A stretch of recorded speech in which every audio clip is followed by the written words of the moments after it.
The conference of the Mosaic Forum program was held at the Ahmadiyya Muslim Community Center in Haifa, initiated by the head of the community in the Holy Land, Mr. Muhammad Sharif Odeh.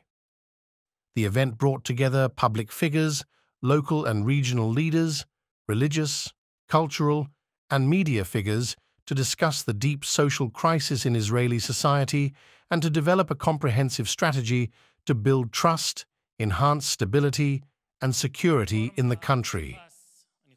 This serves as a prelude to a complete and fair resolution of all long-standing contentious issues.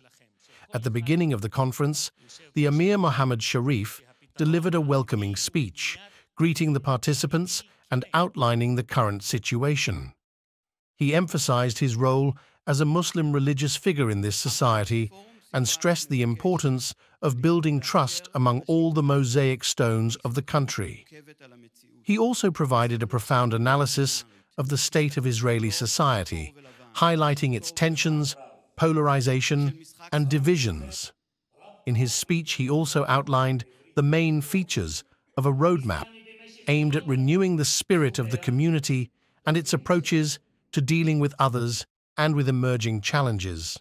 פורום הפסיפס, אני חושב, הוא אתגר חשוב שאנחנו כולנו שותפים לו. אני כן יזמתי, אבל הוא שלכם, של כל אחד יושב פה שמאמין שהפתרון האמיתי הוא בבניית אמון אמיתי כנה.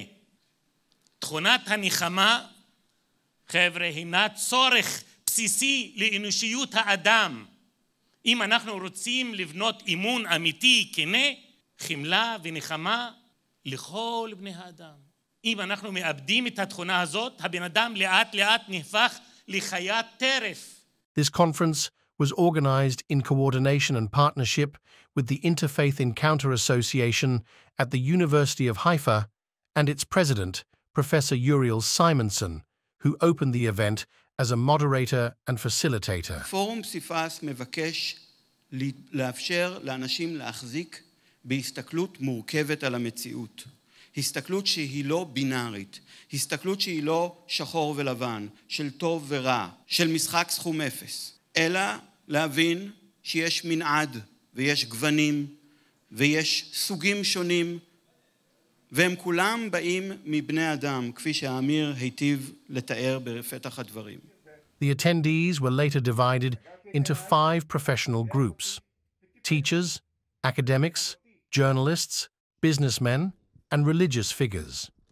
Each group held a discussion session and brainstorming to provide recommendations from their members on the potential for rebuilding lost trust in society through their institutions and spheres of influence. היוזמה הזו היא מאוד מאוד חשובה, שבאה מצידו של האמיר של העדה האחמדית. מזמן לא הייתה יוזמה כל כך מתוכננת ומדויקת, שמשתמשת בצורה חכמה, משלבת את התקשורת עם החינוך, עם האקדמיה.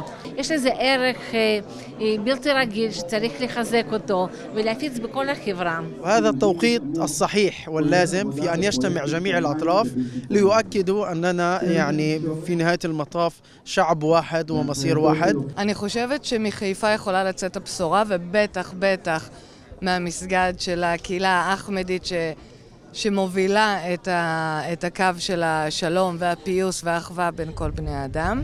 היום הדתות מהוות מוקד של מתח, של שנאה, של קנאה, של חוסר אמון, ודווקא לכן חשוב מאוד להשמיע קולות מתונים שמפרשים את הדת בצורה מתונה ופתוחה, שמאפשרת לנו לחיות באמון הדדי, בשוויון, מתוך הכרה בייחודיות של כל אחד ואחד. بفكر هذا اللقاء هو لقاء يعني فاتح على أمور اللي ممكن احنا نتقدم فيها لمكان أفضل. أن تأتي كل هذه المجموعات بكل ما تمثله إلى هذا المكان الجميل وحسن التعايش هنا نريد أن نأخذ كفكرة من الطائفة الأحمدية. אני חושבת שדת יכולה להיות גורם לבעיות, אבל היא גם יכולה להיות גורם שמרפא.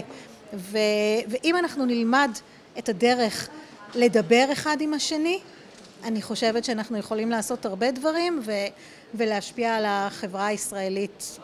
According to the organizers of this event, it represents a first step towards building a better future that is safer, more peaceful, just and respectful of human rights and dignity.